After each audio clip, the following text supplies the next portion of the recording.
Kodėl tu stovėjai po medžiu, kai šalia tave žudė žmogų? Yra daug švelninančių aplinkybių. Taip aš stovėjau po medžiu ir galvojau.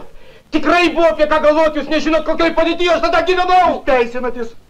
Vadinasi, dalinai prisipažįstat. Tai jau šioks toks progresas.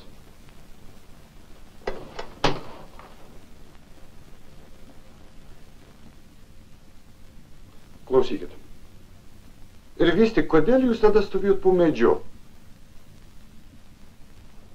Aš klausiu, kodėl? Užteks! Užteks pagaliau!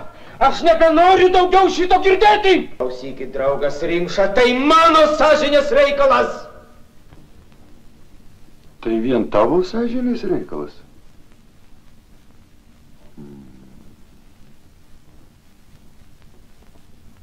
Tai mūsų visų reikalas. Ne dykumoj gyveni, broliuk. Ir dar kartą, kodėl stovėjai po medžiu?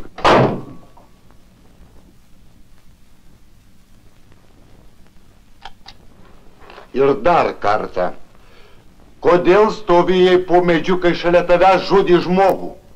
Aš klausiu. Ir žmonės, kurie eina į filmus, jie niekad nežino, ką jie žiūrės. Šerkus tai yra fenomenas visiškas, reiškia. Ir aš jums atsakau, nesakydamas, jūs suprantate, to, kad aš niekad nežinau, ko žmonės, ko kas nori, sakykime, nuo kinematografo. Tai yra visiškai nesuvokimas dalykas. Aš, pavyzdžiui, atsisakau suprasti ir atsisakau pasirašyti, kad, taip sakant, lyg tai žinočiau, reiškia, bet nesuvokčiau, kaip norite.